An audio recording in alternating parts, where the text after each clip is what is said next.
हमारी धरती पर लड़ा गया सबसे भयानक युद्ध साल 1914 का प्रथम विश्व युद्ध नहीं है, बल्कि आज से करीब 5000 साल पहले हमारे भारत देश में लड़ा गया था, जिसमें इंसान ही नहीं बल्कि देवताओं ने भी भाग लिया था। जी हाँ, हम बात कर रहे हैं महाभारत के ऐतिहासिक युद्ध की, जिसे कई लोगों द्वारा बस एक मनगढ़ंत कहानी माना जाता है। यह युद्ध कौरवों और पांडवों के मध्य कुरु साम्राज्य के सिंहासन की प्राप्ति के लिए लड़ा गया था। प्राचीन भारत में वैदिक काल के इतिहास का यह सबसे बड़ा युद्ध था, जिसमें लगभग आधी पृथ्वी के राजाओं ने भाग लिया था। इस युद्ध में लाखों क्षत्रिय योद्धा मारे गए, जिसके परिणाम स्वरूप भारत में वैदिक संस्कृति और उसकी सभ्यता का पतन हो गया था। इस युद्ध को सबसे विनाशकारी युद्ध भी माना जाता है। आज के इस वीडियो में हम आपको महाभारत के युद्ध से जुड़े कुछ ऐसे सबूतों को दिखाने वाले हैं, जिन्हें देखकर आपको भी यकीन हो जाएगा कि महाभारत कोई काल्पनिक कहानी ना होकर एक असल का युद्ध था, जिसमें भगवान श्री कृष्ण ने भी भाग लिया था।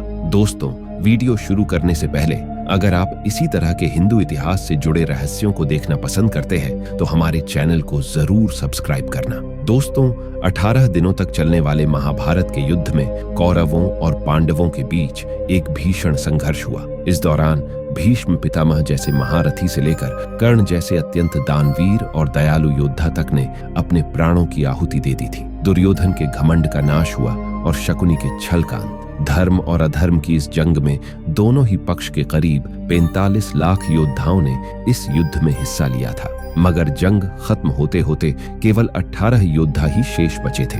बाकी सभी योद्धा वीर गति को प्राप्त हो गए। हमारे इतिहास की यह सच्ची कहानी आज के जमाने में धीरे धीरे गायब हो रही है, क्योंकि अब कई महानुभावों का यह मानना है कि यह सब कहानियां बस मन बहलाने के लिए बनाई गई है। लेकिन आर्कियोलॉजिस्ट और रिसर्चर्स को अपनी एक्सपेडिशन के दौरान मिले कई सबूतों के आधार पर यह कहा जा सकता है कि महाभारत का युद्ध वास्तव में आज से करीब 5000 साल पूर्व 3137 BCE में हुआ था। हिंदू धर्म के अकॉर्डिंग यह युद्ध कुरुक्षेत्र में, जो आज की डेट में हरियाणा में मौजूद है, वहां पर लड़ा गया था। हिंदू धर्म के सबसे मशहूर और पवित्र ग्रंथ भगवद गीता में इस युद्ध का विस्तृत वर्णन देखने को मिलता है। यह ग्रंथ युद्ध भूमि में खड़े भगवान श्री कृष्ण और अर्जुन के बीच हुई वार्ता को प्रस्तुत करता है। आइए अब मैं आपको महाभारत के उन सबूतों से वाकिफ कराता हूं जो आज के वैज्ञानिकों को मॉडर्न साइंस की मदद से मिले हैं। सबूत नंबर 1, तारों और नक्षत्रों की गवाही।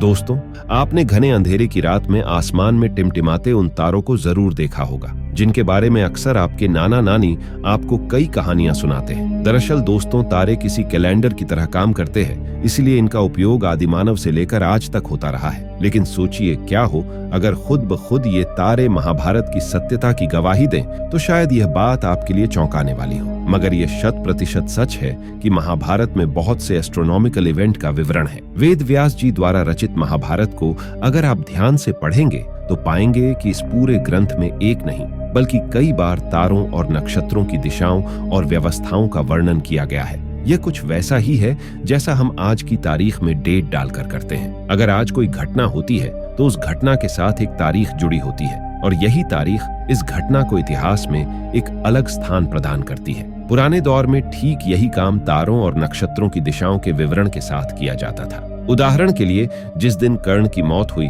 उस दिन धरती के आकाश में नक्षत्रों की स्थिति कुछ ऐसी थी, और यही चीज इस कहानी में एक मोड़ लाती है। आज की डेट में टेक्नोलॉजी इतनी ज्यादा डेवलप हो चुकी है कि कुछ ऐसे कंप्यूटर सॉफ्टवेयर्स मौजूद हैं जो पूरे के पूरे यूनिवर्स का एक सिमुलेशन प्रोवाइड करते हैं, और आप चाहें तो खुद भी इन सॉफ्टवेयर्स में किसी भी तारामंडल की पोजीशन डालकर यह चेक कर सकते हैं कि क्या कभी पास्ट में तारों की ऐसी फॉर्मेशन बनी भी थी या नहीं। अगर बनी थी तो उस दिन क्या तारीख थी। खैर, इन सब सिमुलेशन का इस्तेमाल करके महाभारत में वर्णित तारामंडल की पोजीशन को चेक किया गया तो वह पूरा टाइम फ्रेम असली निकला। यानी महाभारत का युद्ध जिस भी टाइम फ्रेम में क्लेम किया जाता है, वाकई वह उसी वक्त घटित हुआ था। ये एक साइंटिफिकली प्रूव फैक्ट है जिस पर कोई भी उंगली नहीं उठा सकता है, क्योंकि आसमान में मौजूद तारों की गति जानकार वैज्ञानिकों ने यह सिद्ध कर दिया कि आज से 5000 साल पहले वो किस एंगल में थे। और जब सैम एंगल महाभारत के वर्णन में मिलता है तो उन सभी की बोलती बंद हो गई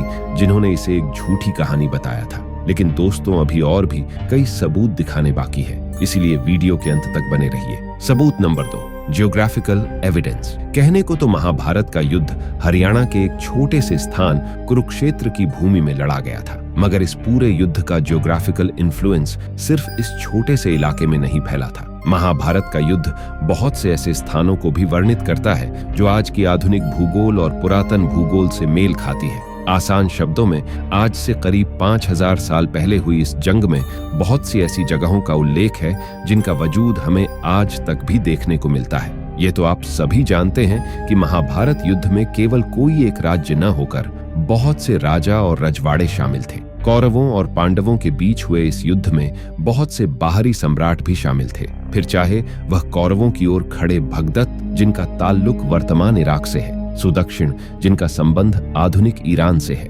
मामा शकुनी जो पाकिस्तान के पश्चिमी और अफगानिस्तान के पूर्वी और दक्षिणी हिस्से में राज किया करते थे, कलिंगा जिनका साम्राज्य उड़ीसा में मौजूद था, और जयदत्त जिनका राज पाकिस्तान के दक्षिणी प्रांत सिंध और बलूचिस्तान में फैला था। ठीक इसी तरह इस कहानी के दूसरी तरफ है पांडवों की सेना, जिनमें पांचाल यानी कि उत्तर प्रदेश, मत्स्य यानी कि राजस्थान, मगध यानी बिहार, पांड्या यानी कि दक्षिण भारत और ऐसे ही बहुत से राज्य शामिल थे। यह लंबी चौड़ी भूगोल उस दौर में मौजूद साम्राज्यों के राजनीतिक संबंधों और युद्ध सहयोग के पैटर्न को स्पष्ट दर्शाती है। अगर हम इसे आधुनिक भूगोल और राजनीति से मैच करें तो हमें बहुत सी चीजें सीखने को मिल सकती हैं, और यही वजह है कि Steve Jobs, Robert Oppenheimer, Mark Zuckerberg और एल्फ्रेड फोर्ड जैसी रिनाउंड पर्सनैलिटीज ने भी हिंदू वैदिक ग्रंथों का अध्ययन किया और हिंदू धर्म को एक सर्वश्रेष्ठ धर्म माना है। खैर, आइए अब आपको सबूतों की इस कड़ी के आखिरी एविडेंस से वाकिफ कराता हूँ जिसे नकारना मुश्किल ही नहीं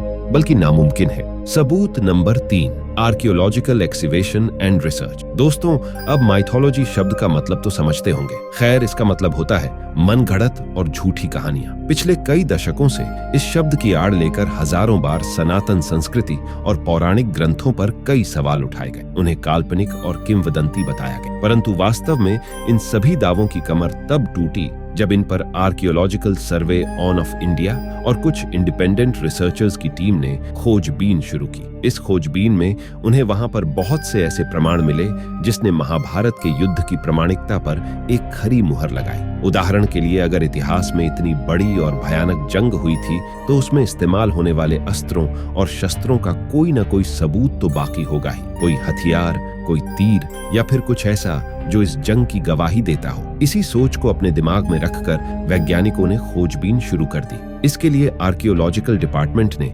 दिल्ली, हरियाणा, उत्तर प्रदेश और बिहार के तमाम हिस्सों में बेहद मैसिव स्केल पर यह खोजबीन करने का प्रोग्राम चलाया, जिसमें बहुत सी बड़ी और छोटी जगहों की भी खुदाई की गई। इसके अंतर्गत इन जगहों पर मिलने वाले प्राचीन सबूतों को ASI यानी कि archaeological survey on off India ने खुद अपनी लैबोरेटरी में एग्जामिन किया और उन्हें अपने इस एग्जामिनेशन के बाद कई चौंकाने वाले तथ्यों मिले। कुरुक्षेत्र में जहां यह युद्ध लड़ा गया था, वहां से वैज्ञानिकों ने लोहे के बने तीर और बाण बरामद किए। जब कार्बन आयु अंकन की तकनीक द्वारा इन तीरों की उम्र पता लगाई गई तो यह आज से करीब 4800 साल पुराने निकले, जो कहीं न कहीं महाभारत के डॉक्यूमेंट्री टाइम फ्रेम के बेहद नजदीक दिखाई दिए। खैर, ये 3 सबूत काफी हैं ये बताने के लिए कि महाभारत महज कोई काल्पनिक कहानी नहीं बल्कि वास्तविक हिंदू इतिहास है। अगर आपको ये वीडियो पसंद आया है तो इसे लाइक जरूर करना और आपके महाभारत के बारे में क्या विचार है नीचे कमेंट करके जरूर बताना। हम मिलते हैं आपसे किसी नए दिन एक नई जानकारी के साथ।